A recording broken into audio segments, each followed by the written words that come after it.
สบายดีพี่น้องบ่ไปคือคนมาพบกันคือเก่าเนาะครับจากน้องเกษณาภาษาโปรแกรมเนาะก็มื้อนี้ก็สิมาแนะนำวิธีการเฮ็ดปกปึ้มเนาะแบบงามๆโดยที่เราบ่ได้ใส่โปรแกรมตัดต่อรูปภาพหรือว่าPhotoshop ใดๆเนาะมีแต่เรามีPowerPoint เนาะก็สามารถตกแต่งรูปหน้าปกของปึ้มเราได้เนาะคือหลายท่านอาจสิบ่มีความสะดวกเนาะในการลงโปรแกรมตัดต่อรูปภาพเนาะก็สามารถนำใช้โปรแกรม Photoshop ขออภัยนะโปรแกรม PowerPoint ได้เนาะคืออยู่คอมไพกันนาซิมีเนาะโปรแกรม PowerPoint เพราะว่าเราต้องได้รายงานหรือว่านำเสนอบทต่างๆเนาะสำหรับนักเรียนนักศึกษาเนาะผู้ที่สนใจจะเฮ็ดปกปึ้มแบบงามๆก็สามารถใช้ PowerPoint เนาะได้เนาะเดี๋ยวสิไปอธิบายในโปรแกรมกันเลยเนาะก่อนอื่นเนาะเปิด PowerPoint ขึ้นมาเนาะนี่เนาะพอหลังที่เราเปิด PowerPoint มาแล้วเราก็ทำการตั้งค่าเนาะตั้งค่าหน้ากระดาษตั้งค่าหน้าเจียเนาะเราจะตั้งเป็น A4 เนาะก่อนอื่นก็เข้าไปที่ดีไซน์เนาะดีไซน์แล้วเข้ามาที่เนาะไซส์เนาะก็คลิกเข้าไปเนาะแล้วเรามาเลือกที่ Custom Size เนาะก็คือเลือกหน้าเจียที่เรากำหนดเองเนาะเพียงแต่คลิกตัวนี้เข้าไปแล้วเราจะมาสังเกตเห็นว่ามันจะเขียนว่า Size for เนาะก็คือเราจะเปลี่ยนเนาะเปลี่ยนหน้าเจียตัวนี้เนาะให้เป็น A4 เนาะก็คลิกบนนี้เนาะแล้วเราก็มาเลือกที่เนาะ A4 paper เนาะ210คูณ297เนาะมิลลิเมตรเนาะก็คลิกเข้าไปตัวนี้เนาะหลังจากนั้นเราก็มาเลือกเอาหน้าเป็นแนวตั้งเนาะเป็นแนวตั้งทั้งสองอันนี้เนาะแล้วก็ทำการตกลงเนาะแล้วก็มิกซ์ไนท์เข้าไปเนาะนี่เนาะหน้าตาของเจียมก็จะเปลี่ยนไปเป็นกระดาษ A4 เนาะเป็นโครงกระดาษ A4 นั่นแหละแล้วหลังจากนั้นเราก็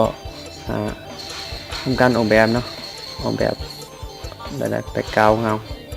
โดยที่เราเข้ามาตัวนี้เนาะมันเรียกว่า format background เนาะ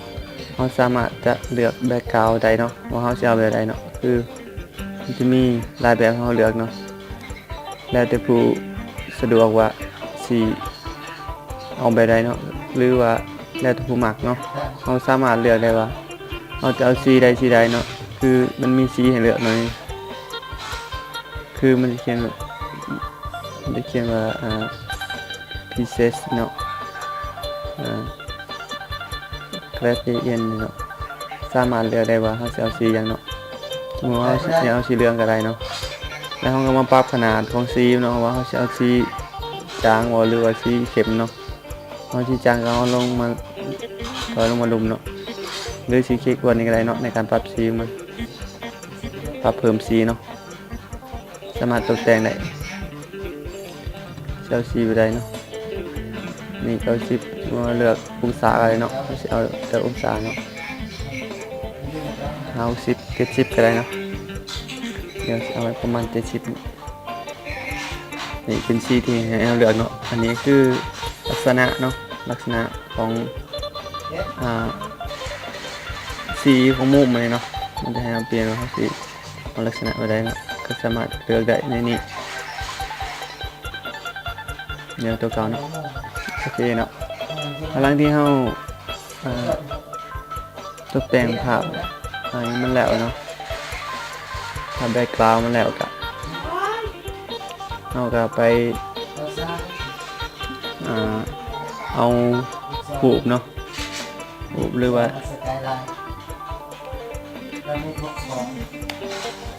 รูปภาพที่เราจะมาตกแต่งเนาะก็นึกก็ออกแบบมาเองก่อนก็ได้เนาะถ้าเข้าไปรูปก็เข้าไปที่นี่เนาะ insert เนาะ insert แล้วเข้าไปที่ picture เนาะแล้วก็ไปเลือกเอารูปเนาะที่เราต้องการจะเอามาเป็นภาพเนาะภาพ เนาะเราจะสามารถตกแต่งรูปที่เราเอามาได้เนาะว่าเราสิให้มันเป็นสีอยู่ได้เนาะคือมาตัวนี้เนาะมันจะมีให้เราเลือกว่าเราสิเพิ่มได้รูปไปได้เนาะ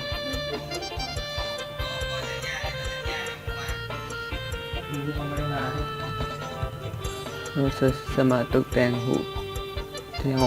แบ็คกราวด์เนาะที่เราเอามาได้เนาะมันจะเป็นลักษณะไปได้นี่เนาะเขาก็มาถามมึงควายเนาะมันจะมีให้เราเลือกเลยว่าเราจะเอาลักษณะหูเป็นไปได้เนาะ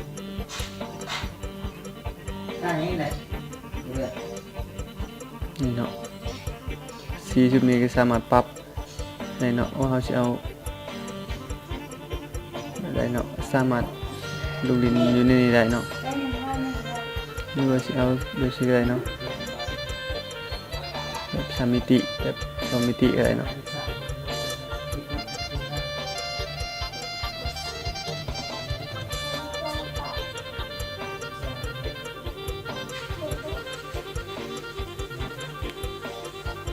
สามารถดึงแล้วก็เลือกสีที่เราต้องการเนี่ยเราจะเอาสีได้เนาะขออภัยเนาะสีสันนิดนึงเพราะว่าเราไม่ได้ใช้เมาส์เนาะมันก็เลือกเนาะว่าเราก็ปรับขนาดมาว่าจะเอาสำไรเนาะในการตกแต่ง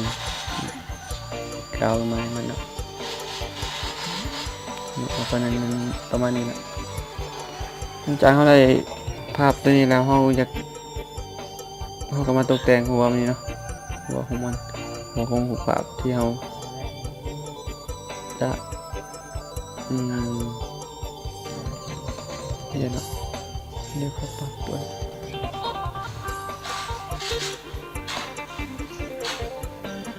สีอย่างนี้สีเส้นของมันหน่อยเนาะ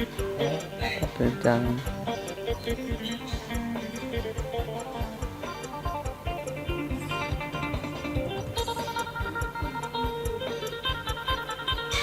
ี่เป็นสีของมันเนาะหลังจากนั้นก็มาแต่งหัวเนาะ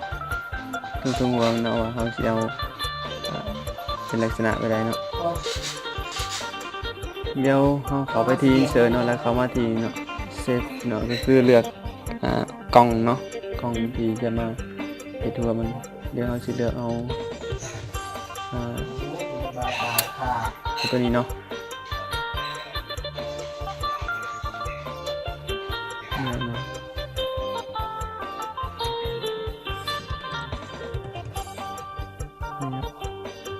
สามารถตกแต่งได้เนาะว่าจะเอาสีไปได้เนาะ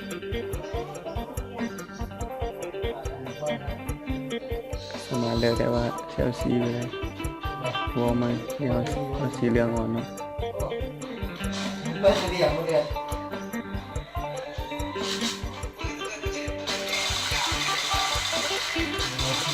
สามารถดูดินไม่มีอะไรเนาะนี่เปลี่ยนสีอะไรเนาะเราต้องการก็สามารถเลือกได้ว่าเราจะเอาสีนี้อะไรเนาะเราจะเอาสีไปสีอะไรเนาะการใส่งานหลังจากนั้นเราก็มาตกแต่งตัวลุมมันเนาะเพียงเรากับหรือเราสีอยากปรับโครงของอะไรก็ได้เนาะปรับโครงของเส้นอันตัวนี้ก็มีแต่มาคลิกใส่หัวไปคลิกขวาเนาะคลิกขวาแล้วเข้ามาที่เนาะedit เนาะ edit point เนาะก็สามารถปรับโครงของมันได้เนาะโครงของเส้นนี่เนาะว่าเราจะเอาสำไรนี่เนาะ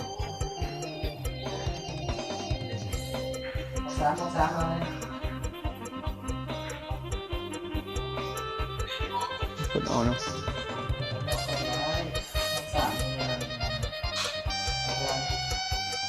นี่ก็ยังไม่พอก็ตกแต่งเพิ่มเติมนี่เนาะ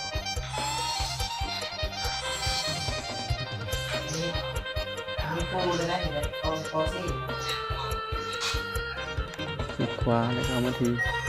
edit เนาะ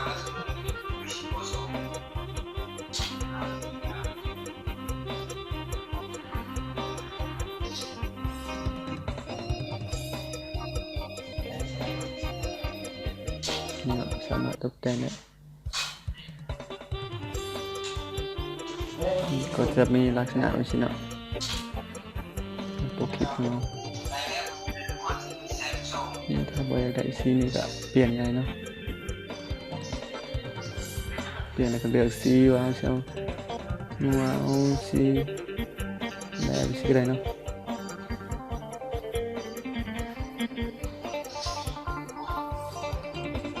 สีมาตกแต่งสีอะไรเนาะ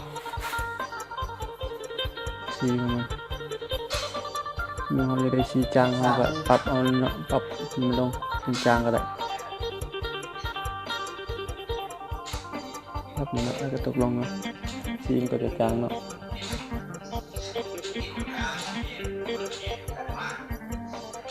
นี่เราก็ก๊อปเนาะก๊อปตัวนี้Ctrl CหรือCtrl Vเนาะแล้วก็เลื่อนลงมาเลยเนาะ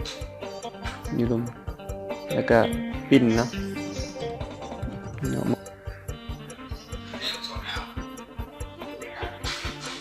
แล้วก็เลื่อนลงมาเนาะนี่เนาะมันจะเป็นลักษณะถ้าไม่อยากชี้นี้เขากับเปลี่ยนเนาะเปลี่ยนเป็นสีอื่นเลยเนาะเอาสี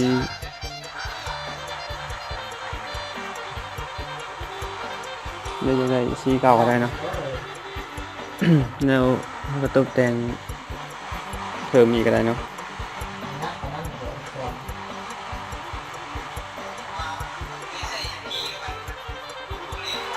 คลิกขวาเนาะดีดทำก็ตกแต่งตัวนี้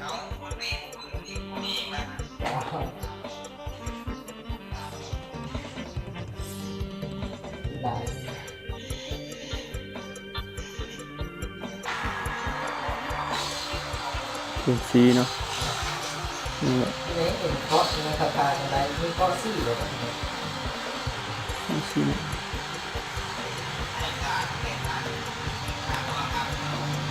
อัพเนี่ยอัพฟังเดียวก็สามารถจะได้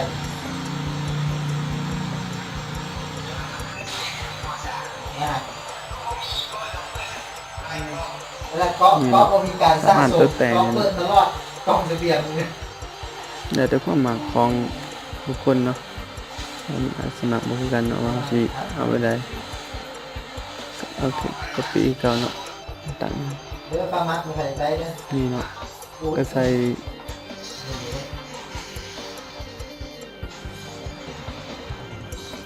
คือสีมันเนาะ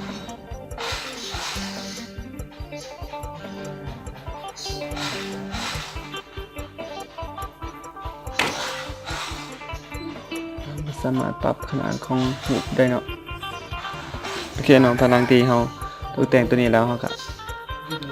ไปเอาหูพอเนาะหูหรือว่า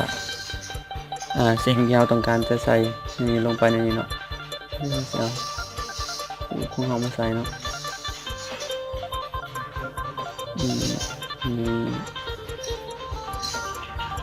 นี่เนาะชั่วโมงเราว่าอย่างไรแบ็คกราวด์ทั้งพื้นมันก็สามารถลบออกเนาะหรือมูฟแบ็คกราวด์เราก็ทำการ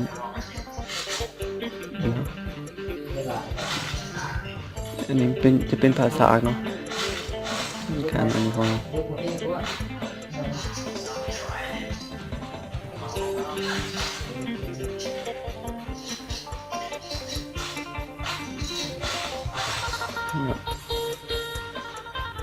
นี่นะเขาใส่กองหูเราเนี่ยปรับเนาะปรับให้มันหน่อยเนาะ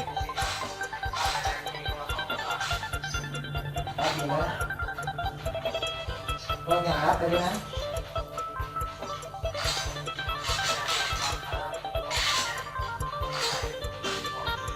ได้นะครับ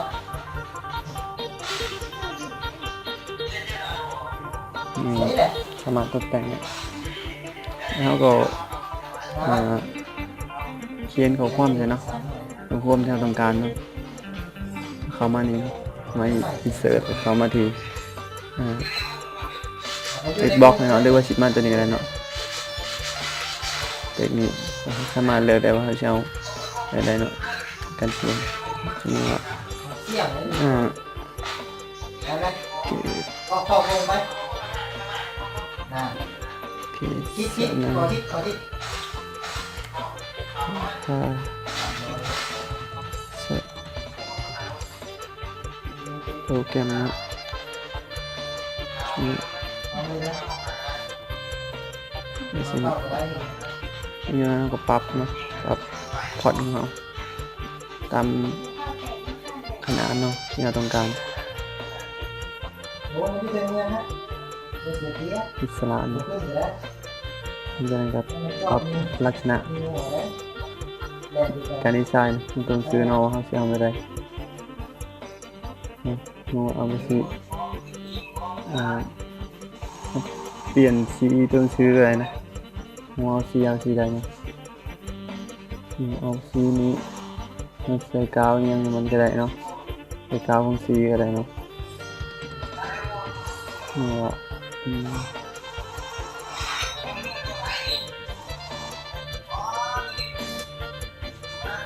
เนี่ยเปลี่ยนสีเนาะ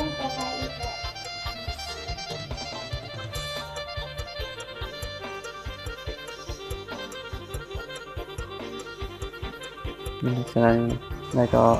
ทุกเราจะเขียนยังไงเขาก็ก๊อปเอาตัวนี้ก็ได้เนาะก๊อปเอาบล็อกที่เราเขียนนี่เนาะ เป็นเงินอะไรเนี่ยเห็นป่ะอยู่บ้านโรงเรียนนี้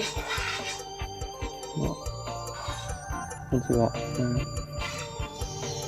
การนะดูการ อย่าเอามาแตกไหม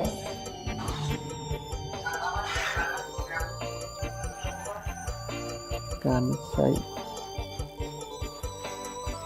เปิดการใช้เวิร์ดเบื้องต้นนะนี่ว่าเนาะเป็นการจะออกแบบปึ๊บของเขานะเบื้องต้นเนาะก็คือมันก็สามารถมาเอามักซีของอันนี้เขาก็เปลี่ยนเนาะผมมักซีของตรงซีเขาก็สามารถเปลี่ยนเนี่ยเข้าไปที่ format แล้วก็สามารถที่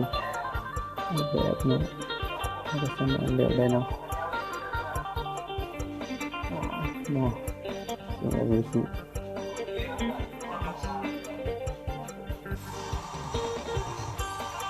มันเลย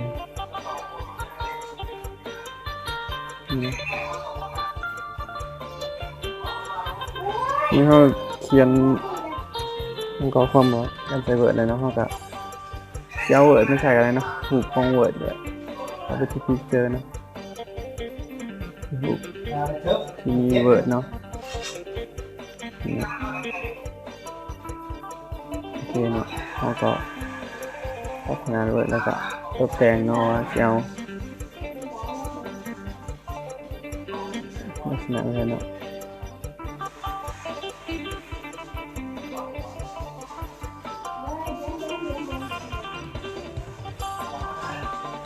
ใส่ดิเดี๋ยวไปเรื่อยเอาตรงนี้ครับ เนาะสามารถเป็นรูปปกของเราได้อย่างสมบูรณ์เนาะนี่ก็เป็นการตกแต่งปกแบบไหนผู้ใดที่มีบทใดๆก็สามารถตกแต่งได้ตามความต้องการของตัวเองเนาะคือสามารถใส่รูปลิ้นได้ในใดเนาะที่ของเราก็ยาวเติบเลยเนาะมีแต่ถ้าสมมติว่าเรา